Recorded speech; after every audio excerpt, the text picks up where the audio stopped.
Bonjour à tous et bienvenue sur Feel Good Odyssey. Aujourd'hui, on va parler d'une chose qui nous concerne tous, c'est la place. Comment je prends ma place et quelle est ma place? Et je vais vite me rendre compte que ce positionnement, je le retrouve dans ma place dans mon foyer, ma place en entreprise, au travail, ma place dans la société, ma place dans mon pays, sur cette planète, dans ce monde. Et on va tous ensemble aller regarder, ma place au plus près et ma place au plus lointain. Alors c'est parti, on va tout de suite entamer cette magnifique conversation sur le positionnement sur la place. Et je pense que vous comme moi, dès le plus jeune âge, la place, on me l'a donnée.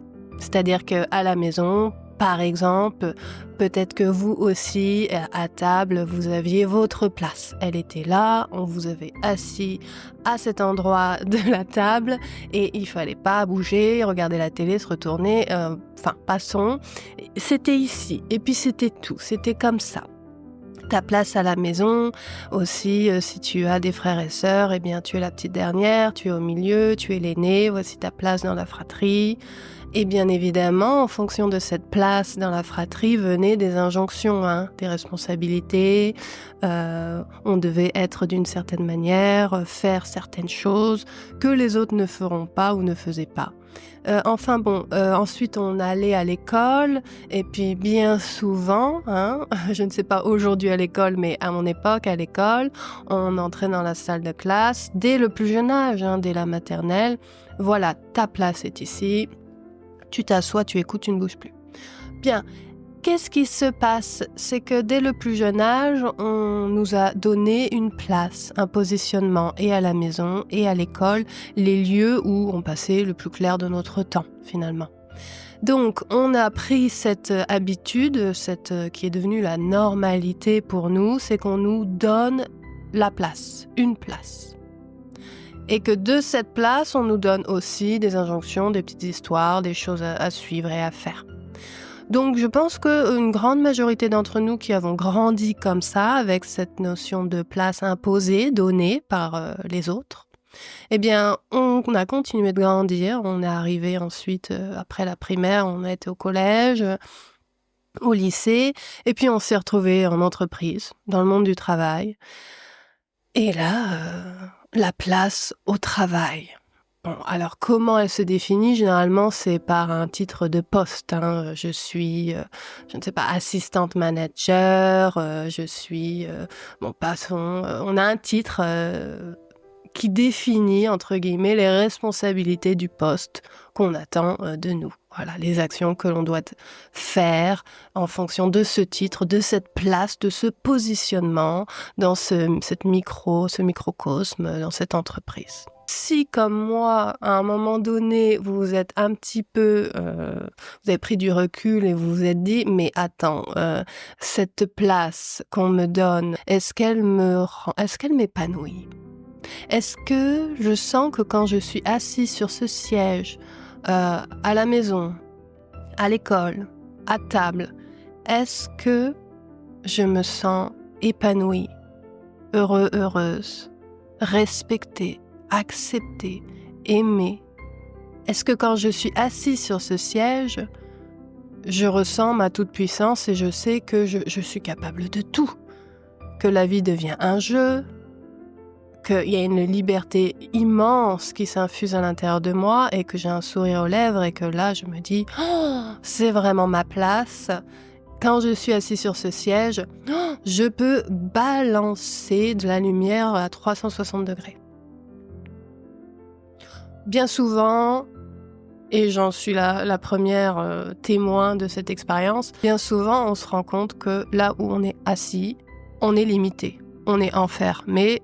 On est vraiment, il y a un cadre autour de nous, il y a une forme géométrique et nous, le petit rond que nous sommes, enfermés dans ce cadre, derrière vient des prises de conscience, je ne suis pas heureuse, je ne suis pas heureuse, il y a la frustration qui arrive, la colère, la tristesse, les émotions commencent à se réveiller dans notre corps, le mental s'agite Et puis, eh bien, selon où sont nos fissures intérieures, on commence à faire des expériences d'addiction, de dépression et toute autre situation, expérience, qui sont liées finalement à un mal-être dû à une prise de place qui n'est pas la nôtre, qui n'est pas celle que l'on veut.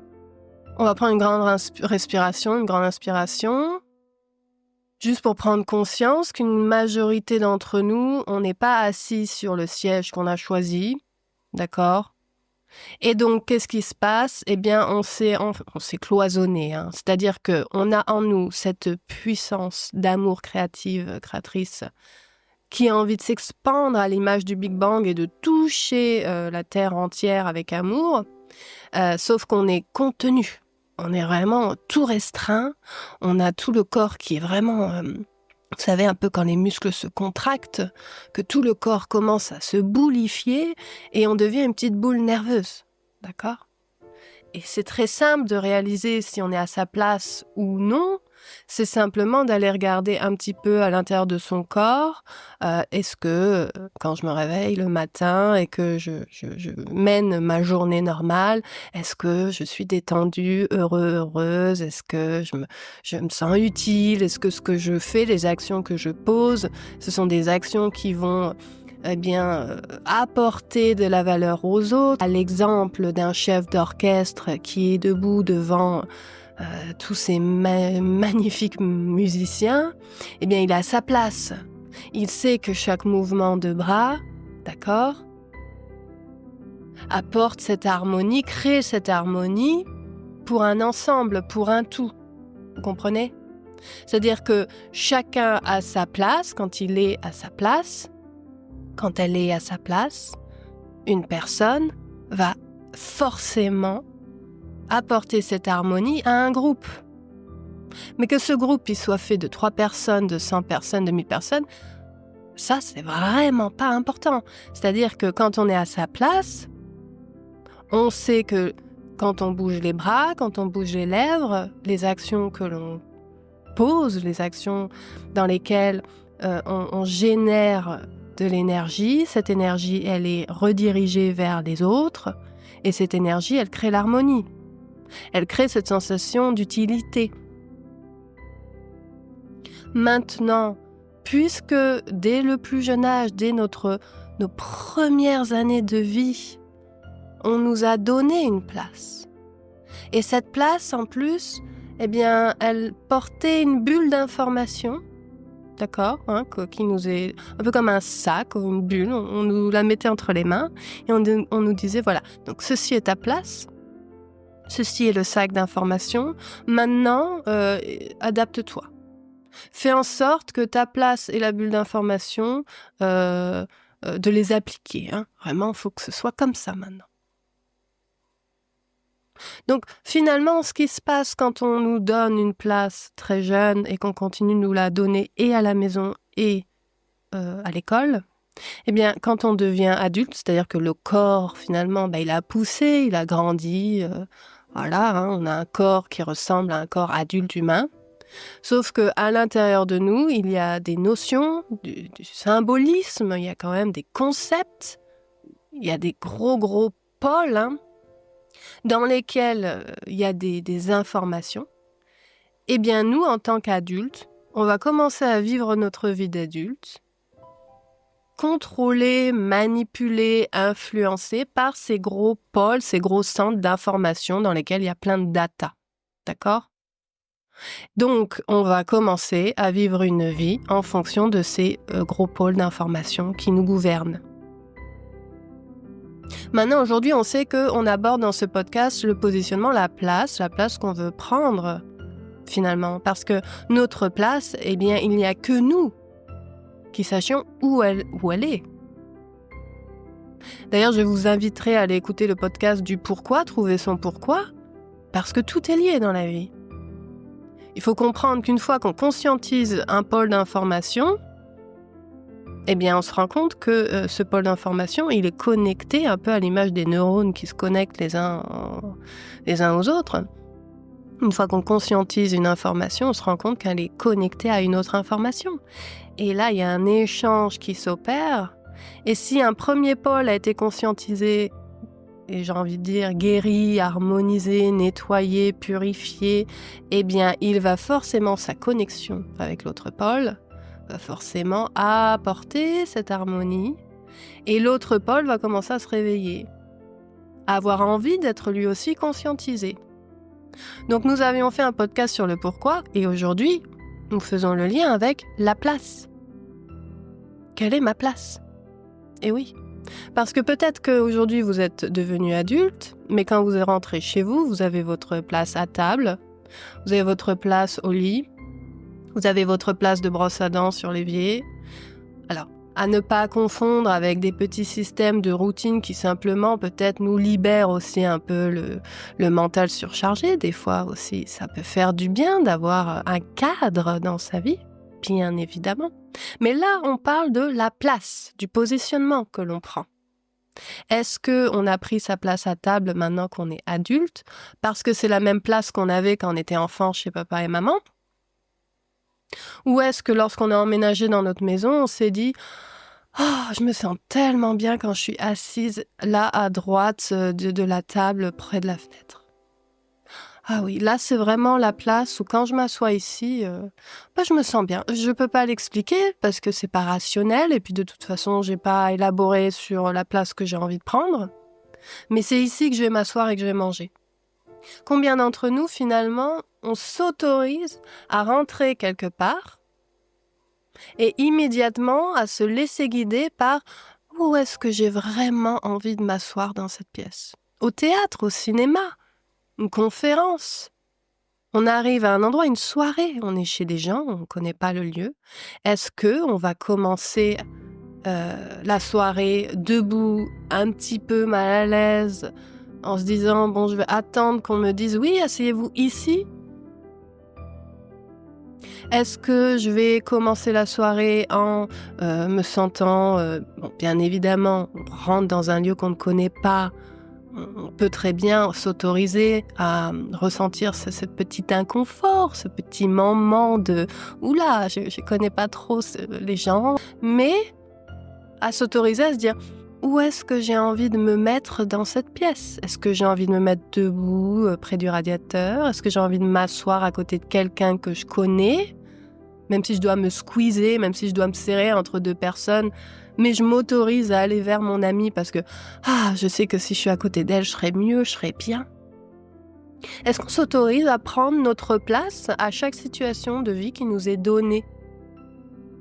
Ou est-ce qu'on attend que les autres nous demandent de nous mettre sur ce positionnement-là ? Ça, c'est des choses qu'il faut regarder en toute neutralité, sans jugement, parce que de toute façon, il n'y a pas de... Voilà, on s'en fiche en fait là. Juste, on observe, on s'observe. On s'observe pour bien comprendre un petit peu les datas, les informations qui circulent à l'intérieur de nous et comment elles nous contrôlent. Comment elles nous influencent, ces informations-là. Et vous pouvez très bien dire, ah bah non, moi, attendez, c'est du respect ça, c'est de la politesse. Hein. Moi, j'arrive quelque part, j'attends qu'on me dise où m'asseoir. J'arrive dans un bureau, j'attends qu'on me donne l'autorisation de m'asseoir. Ça, c'est de la politesse. Pas du tout. Je suis pas d'accord. Et c'est là où on peut commencer à échanger, à partager des points de vue, comment on se positionne sur une situation. On regarde le centre de cette situation. Et là, on partage le point de vue, ce que nous, on voit quand on regarde le centre. Moi, quand je regarde le centre du positionnement de la place, je partage avec vous aujourd'hui dans ce podcast, il faut s'aimer, se respecter pour pouvoir prendre la meilleure place qui est la plus juste pour nous quand on prend sa place. Par amour et par respect pour soi. On sait qu'on va forcément pouvoir projeter dans l'extérieur le meilleur rayonnement, le plus fort rayonnement. Donc quand je suis assis dans une salle de cinéma, sur une place que j'ai choisie, que j'ai voulu, parce que je sais que c'est là où je suis le mieux, où je suis le plus serein, quand je suis assis à droite, devant, c'est là que je préfère, c'est là que j'adore. Et c'est pas un schéma, un pattern que je reproduis parce qu'enfant, à chaque fois que papa, maman m'amenait au cinéma, on s'asseyait toujours en bas à droite, toujours. Non. Là, je prends la responsabilité de mon être adulte qui est 100% responsable de mon positionnement de ma place. Et c'est moi qui fais cet effort de conscientisation et je me demande, tout simplement, comment je prends ma place dans ce monde ? À la maison, au travail, au cinéma, en soirée, comment je m'autorise à prendre ma place ? Est-ce que je m'autorise à prendre ma place ? Bon, ça fait déjà plus de 15 minutes qu'on aborde le sujet, donc j'espère que vous avez quand même commencé à conscientiser des choses. La place, c'est lié au pourquoi. D'accord ? Exemple, j'ai une sœur qui travaille dans l'insertion professionnelle. Elle a mis presque 40 ans à trouver sa place. D'accord ? Elle avait un chemin de vie, elle avait un voyage de vie pendant lequel elle cherchait sa place, elle cherchait son positionnement. Donc, pour trouver sa place, elle est passée avant par trouver son pourquoi. Pourquoi je veux faire ce que je fais ? Donc, elle avait toujours, depuis des dizaines d'années, elle avait toujours eu des expériences de professionnels qui faisaient un peu des parallèles avec l'aide, l'accompagnement. D'accord ? Mais il lui a fallu bien peut-être 15 ans, j'ai pas les années, pour s'autoriser à faire une formation dans l'insertion professionnelle parce que ça répondait à son pourquoi, à elle. Elle sait aujourd'hui pourquoi elle fait ce qu'elle fait. Il y a énormément d'emplois dans la société qui ne sont pas beaucoup rémunérés. Et pourtant, ces personnes font quand même le choix de rester dans cette place, dans ce positionnement. Parce qu'elles savent que quand elles sont assises derrière un bureau à accompagner des gens pour qu'ils puissent trouver leur voie, leur carrière, ou tout simplement les aider à se réinsérer. Enfin bref, on sait que dans ce positionnement, à cette place, on va toucher, on va apporter l'énergie que les autres ont besoin de recevoir. Et quand on est à la bonne place, on a un impact incroyable. Et on le sait comment ? Parce que les gens qu'on accompagne, eh bien, on commence à avoir des retours. Les gens reviennent vers nous en disant « Oh, vous m'avez vraiment aidé à ce moment-là de ma vie » ou on reçoit des petits cadeaux. Vous voyez ce que je veux dire ? C'est que quand on est à sa place, on le sait, on le ressent, on a la motivation, même quand on a un petit peu le moral en berne, une baisse d'énergie, une petite fatigue, on continue à se lever en disant « Oui, mais attendez, je sais pourquoi je fais ce que je fais. Je suis à ma place. Donc j'y vais. » Parce que finalement, quand on remet la bonne signification, le bon symbolisme aux concepts qui nous sont quand même donnés dans cette expérience de vie, eh bien le concept de la place, son symbolisme, c'est quand je suis assis sur ce siège qui est le mien, je rayonne à 360 et je donne le meilleur de moi-même. C'est quand même incroyable. D'accord ? C'est là où on commence à conscientiser aussi un fait très important, c'est que ce système de hiérarchie qui nous est donné, imposé dès le plus jeune âge, où on nous dit « Ah, pour être quelqu'un de puissant, puissante dans ce monde, il faut arriver en haut d'une certaine pyramide. » D'accord ? Et on le voit au travail, ce concept de hiérarchie, il est imposé dans les plus petites structures, même dans les associations, partout. Il y a toujours des postes, les uns sur les autres, on commence à poser des briques les unes sur les autres. Finalement, qu'est-ce qu'on fait ? On met des gens sur d'autres gens sur d'autres gens. Donc forcément, on crée ce sentiment d'écrasement, d'humiliation, de se sentir petit, tout en bas de quelque chose. Et on crée ces sentiments d'injustice, de compétition. Parce qu'autour de tous ces concepts, il y a énormément d'informations, de data qui circulent, qui sont imposées depuis le plus jeune âge. Donc finalement, il faut réussir à prendre sa place. Et pour prendre sa place, il faut la trouver. Et pour la trouver, eh bien, il faut se poser la question. Où est-ce que je me sens à ma place ? Et à la maison et au travail. Et c'est là où le voyage, c'est pour ça que vous êtes sur Feel Good Odyssée, parce que vous savez que la vie, c'est le voyage qui compte. Et c'est là où vous êtes dans l'enthousiasme de vous dire « Oh, mais c'est génial ! Je vais pouvoir soit je vais pouvoir me poser 5 minutes et me poser cette question et me dire, mais attends, pour que je rayonne à 360 degrés au max du max, il faut que je me mette où? Il faut que je fasse quoi? Et là, on s'autorise parce que il faut bien comprendre que on a tous été limités de la même manière depuis le plus jeune âge, d'accord? On a tous été limités de la même façon. C'est-à-dire qu'on a commencé l'existence sur Terre en allant à l'école, où on a commencé à nous donner des systèmes d'évaluation, tout ça. On a commencé à nous diriger vers des voies qui étaient mieux pour nous, parce que les autres, encore une fois, savaient mieux que nous, etc. Et bien souvent, à la maison, on était en plus guidés, entre guillemets, par des adultes tout cassés qui eux-mêmes n'étaient pas à leur place et ne faisaient pas ce qu'ils aimaient et ne connaissaient même pas leur propre pourquoi. Vous voyez un petit peu le truc, quoi. Le truc incroyable qui se passe, c'est des aveugles qui guident d'autres aveugles. C'est vraiment ça l'image, hein. Donc, quand on comprend qu'on a été guidé par des aveugles, eh bien, on ouvre les yeux et on se dit « Non, mais attendez, peu importe l'âge que j'ai aujourd'hui, parce qu'on s'en fout, je suis pas un chiffre, déjà d'une. Ma vie, elle m'appartient, c'est moi qui décide de faire ce que j'ai envie de faire. Et là, je me pose cette question, elle est où ma place à moi ? Où est-ce que j'ai envie d'être assis ? Et je fais quoi ? Et quand je fais ça, je sais que je rayonne à 360 degrés. Et c'est là où vous allez voir une grande majorité d'entre nous, quand on va juste s'autoriser, d'accord ? À se dire, ah ouais, si je m'autorise vraiment, ok, si franchement la vie tout était possible, et que je deviens cet utopiste complètement perché, qui fait n'importe quoi, mais bon, passons, imaginons que tout est possible, et que je m'autorise, mais en fait, je serais en train de faire ça. Bah ouais.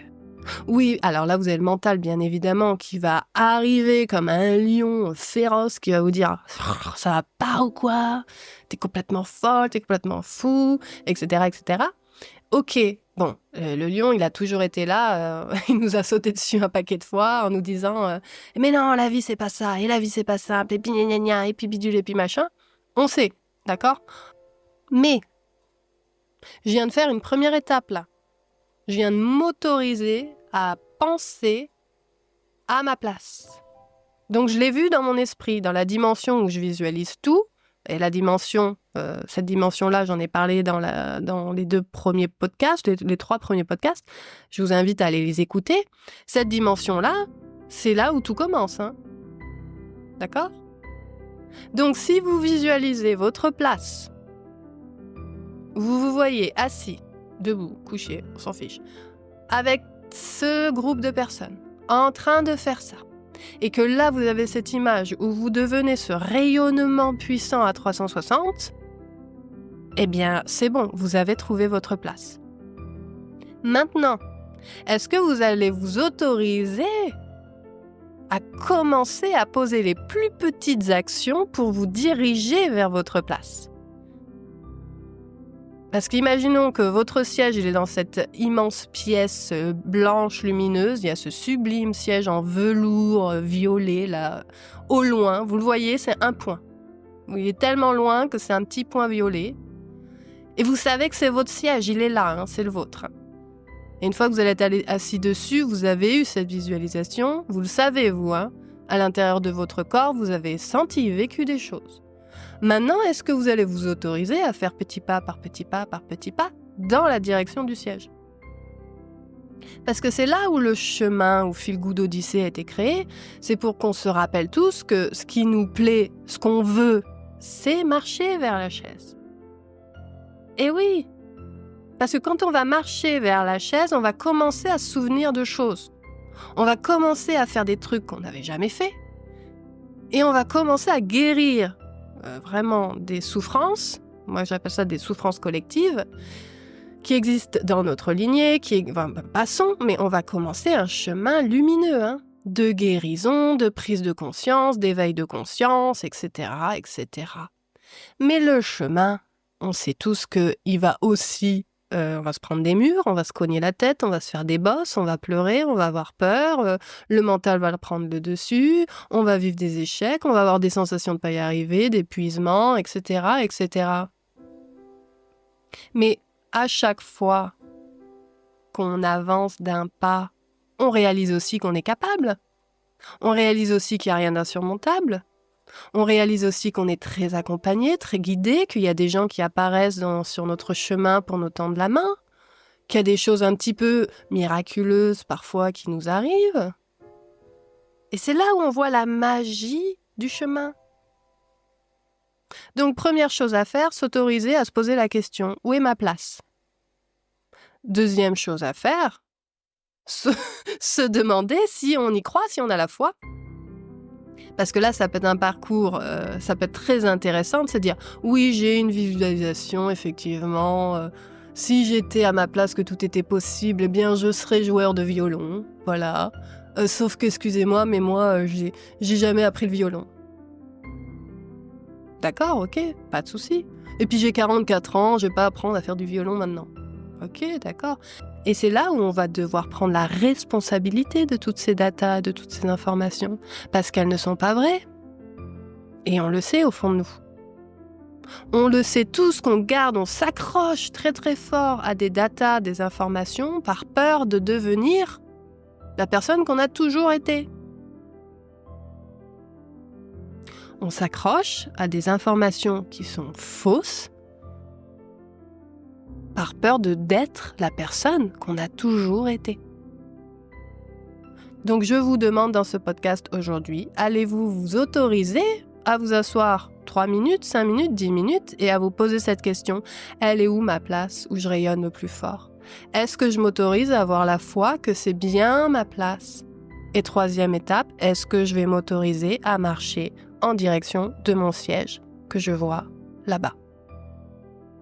Donc écoutez, je vous souhaite le meilleur, je vous souhaite vraiment une belle prise de conscience, une bonne séance d'introspection. Et si vous aimez les podcasts, vous pouvez aussi découvrir mes romans qui sont bien évidemment sur le même fil d'Ariane, toujours de guérison, dans la guérison de souffrance collective. Je suis moi-même sur un chemin de guérison, c'est pour ça que je partage tout ce que j'ai conscientisé, tout ce que j'ai ressenti dans mon corps et comment j'ai réussi à transmuter ces souffrances, à transmuter ces peurs, à transmuter ces freins, ces barrières. Et je vous partage tout ça. J'espère que ça vous apporte de la joie, de la motivation, de l'encouragement et beaucoup, beaucoup d'amour. Je vous dis à bientôt sur Feel Good Odyssée. Bye bye.